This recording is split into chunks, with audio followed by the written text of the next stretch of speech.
बंजारन बहू। कमला एक बहुत स्वार्थी महिला है। उसने पैसों के लिए एक ऐसे इंसान से शादी की जो पहले से शादीशुदा और एक बच्चे का पिता भी था। कमला के पति को मरे हुए एक अरसा बीत गया है। अब वो अपने सौतेले बेटे वैभव के साथ रहती है। वैभव के दिल में अपनी माँ को लेकर इतना डर है कि वो अपनी माँ के सामने एक शब्द नहीं बोल पाता। उसकी माँ जो कहती है उसको सर झुकाकर वही मानना पड़ता है। वैभव, तुमने अभी तक घर का काम क्यों नहीं किया? तुमसे कितनी बार कहा है कि सूरज निकलने से पहले तुम घर की साफ सफाई पूरी कर दिया करो। वैभव कुछ नहीं बोलता, चुपचाप सर झुकाए अपनी माँ की बात सुनता रहता है।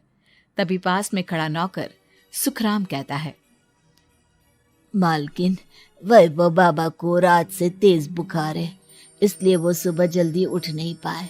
उनके बदले मैं घर की साफ सफाई कर देता हूँ। इसे कोई बुखार नहीं है। मैं इसे अच्छी तरह से जानती हूँ। ये सब काम न करने के बहाने हैं। सुखराम काका, बोल दो इसे, सारे घर का काम यही करेगा। और इससे समय पर अपना काम पूरा नहीं किया तो इससे आज का खाना भी नहीं मिलेगा। मगर मालकिन, वैभव बाबा की सच में ही तबीयत खराब है, आप एक बार देख तो लीजिए।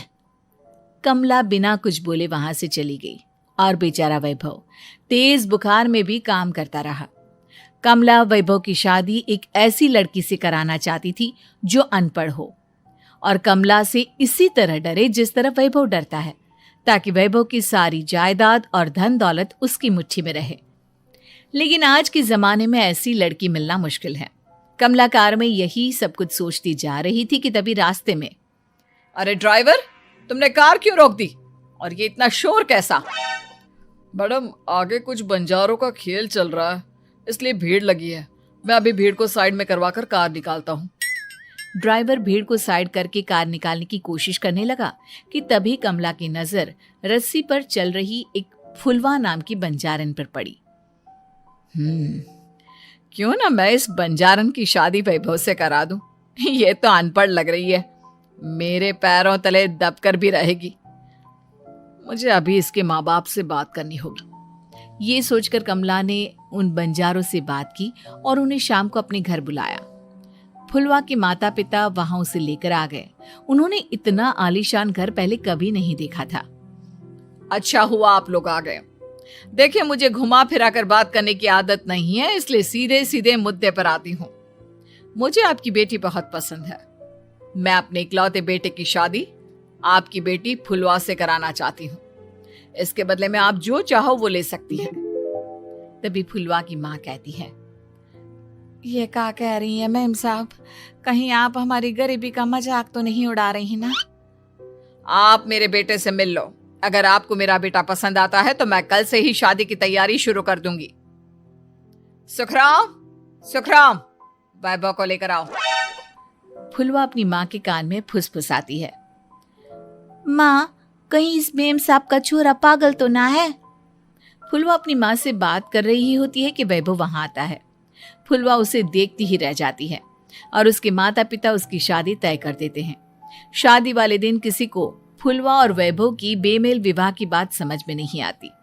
फिर भी एक औरत कमला से पूछ ही लेती है, कमला जी, आपने अपने इकलौते बेटे की शादी देहाती गवार से क्यों करा दी? ये बंजारन आपके घर की बहू बनने लायक तो नहीं है। कम से कम अपने स्टेटस का ही ख्याल कर लिया होता। बहू तो अपने टक्कर की लाती, आपने तो बंजारन को ही बहू बना लिया। अब कमला को समझ में नहीं आ रहा था कि इस बात का क्या जवाब दे। वो कुछ देर चुप रही और सोच समझ कर कहती है, बहन जी, आपको तो पता है आजकल के बच्चे किसी की बात कहाँ सुनते हैं।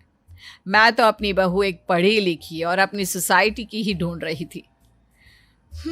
लेकिन मेरे बेटे ने मेरे सामने इस बंजारन को लाकर खड़ा कर दिया। बोला कि मैं शादी करूंगा तो इसी से। अब भला मैं क्या करती, मुझे अपने बेटे के सामने झुकना ही पड़ा।